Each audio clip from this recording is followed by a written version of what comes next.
Diretso na! Ayan na! Ay! Ay! Tuluyan ng gumuho ang bahay na yan sa Labo, Camarines Norte. Lumambot kasi ang lupa dahil sa walang patid na pag-ulan. Nakalikas naman ang may-ari ng bahay. Nagkabitak-bitak din ng bahagi ng Maharlika Highway. Sa Tagkawayan, Quezon, 3 barangay ang binaha dahil sa malalakas na ulan. Ayon sa Pag-asa, shearline na rin o pa rin ang nagpapaulan sa eastern sections ng Central at Southern Luzon. 4 na araw bago ang kanselasyon ng lahat ng mga lisensya ng mga POGO at IGL o Internet Gambling Licensee sa bansa. Nagbabala si Pangulong Bongbong Marcos. Sa isang post, sinabi ng Pangulo na buong puwersa ng batas ang kakaharapin ng sino mga magtatangkang magsagawa ng iligal na operasyon ng POGO. Hindi niya rin daw kailanman papayagang manalasa ang mga ito sa bansa. Tinututukan naman ng Presidential Anti-Organized Crime Commission ang nasa 100 guerrilla POGO o mas maliliit na POGO. Inatasan naman ng DILG ang lahat ng local chief executives na mag-ulat sa kanila kung may mga napapansing sineset up na POGO sa kanilang nasasakupan. Kasabay ng hindi pagsipot uli sa NBI nanindigan si Vice President Sara Duterte na hindi niya pinagsisisihan ang mga banta laban sa Pangulo, Unang Ginang at House Speaker. May report si John Consulta.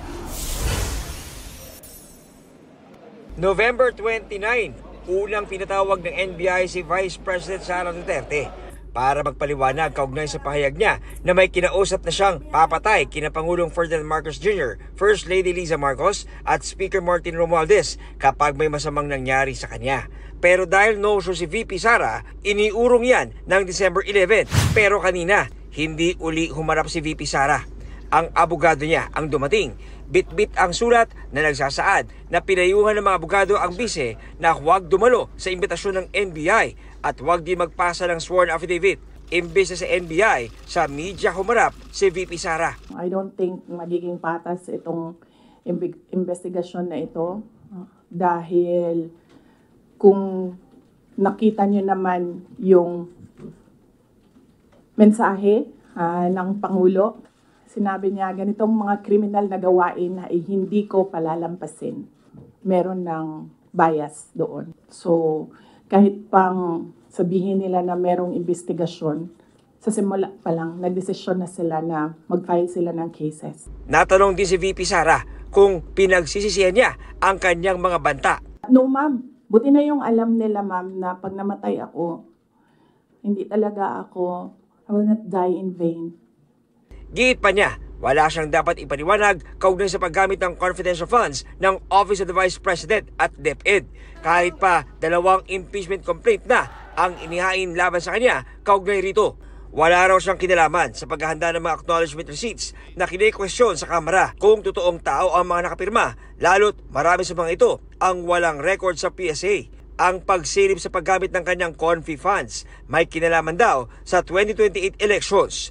Wala rin daw siyang planong tumakas. I do not plan to leave the country or I do not plan to hide if there will be a warrant of arrest. Mainly because my children are here. Ang NBI naman, hindi pa raw isinasara ang pinto para sa Vice Presidente.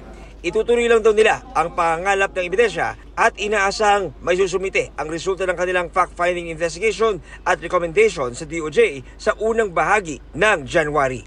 Hindi natin siya masisisi kung ganun ang pag-iisip niya, but then kami nananatili malinis ang aming konsensya that the investigation will be fair, wala kaming kikilingan. The investigation will be impartial. John Consulta, nagbabalita para sa GMA Integrated News.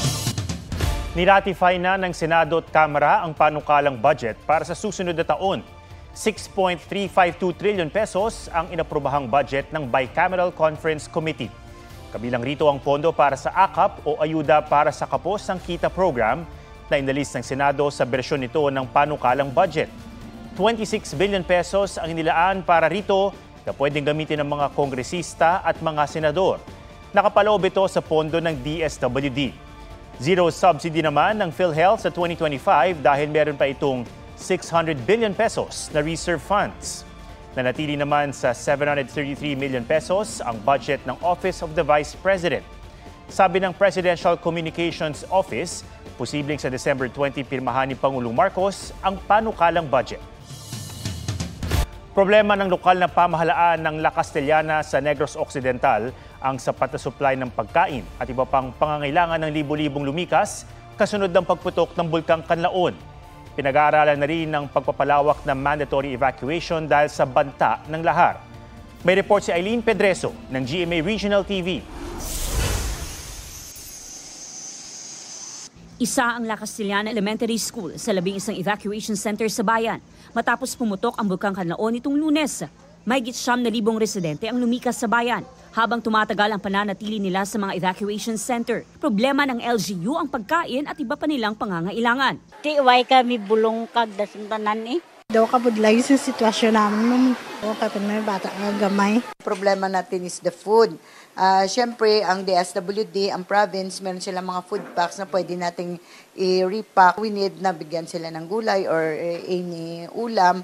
So yan ang problema. And of course, mobility and transportation. Posible pang madagdagan ng mga evacuee kapag itinaas ang Alert Level 4. Ibig sabihin, sasabog na ang bulkan anumang oras. The LGUs should urge the public to prepare. Hindi natin isipin na the alert level will be lower down, but we should prepare as if the alert level will go up. Mula sa naitalang 19 na volcanic earthquakes noong December 9 nang sumabog ang Mount Kanlaon, umabot ito sa 31 sa nakalipas na 24 oras ayon sa PHIVOLCS. Habang ang sulfur dioxide emission mahigit doble at umabot na sa 4,000 tons per day. Ayon sa DENR, nasa 30 bayan at lungsod na ang apektado ng ashfall. May banta rin ng lahar kapag maulan, kaya pinag-aaralang palawakin ang sakop ng mandatory evacuation. Ang mahinang pag-ulan sa La Carlota City kagabi nagdala ng masangsang na amoy. Di amo na din man nervyos ka man ma'am eh. Amo man na man kita anhan gid namon sa tanan nga kun ano mag-incase nga emergency mabakwit na kami.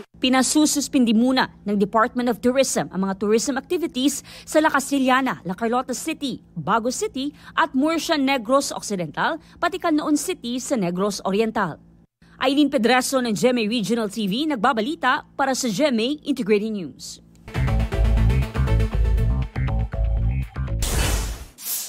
Mga Pilipinong caregiver kinakailangan sa Croatia, Slovenia, Denmark at Singapore.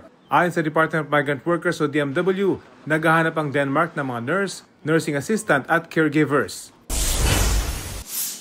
Bangko Sentral ng Pilipinas nagpaalala na libre ang pagpapapalit ng mga malulutong na peso bill sa mga bangko. Pwedeng ipapalit ang mga unfit legal tender banknotes.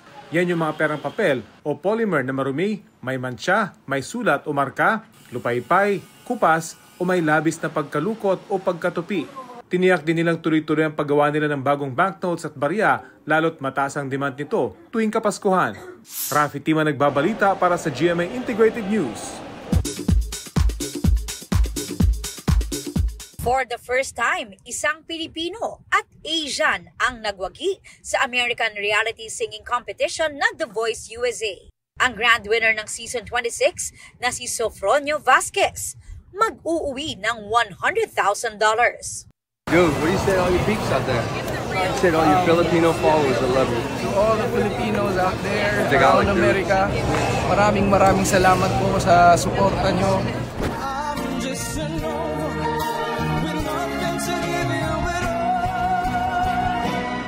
Minsan na rin naipamalas ni Sofronio ang talento sa tawag ng tanghalan ng It's Showtime. Uy, congratulate naman natin ang tawag ng tanghalan alumnus na si Sofronio Vasquez!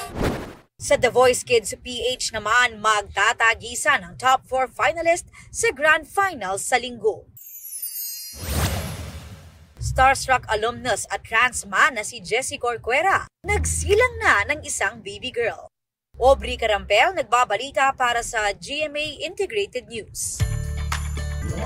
14 days na lang, Pasko na. Sa Pilar, Bataan, nagdingning sa dami ng Christmas lights at decor ang munisipyo at ang Flaming Sword Monument. Nag-enjoy ang mga bata sa paglalaro, habang narelax naman ang mga nakatatanda.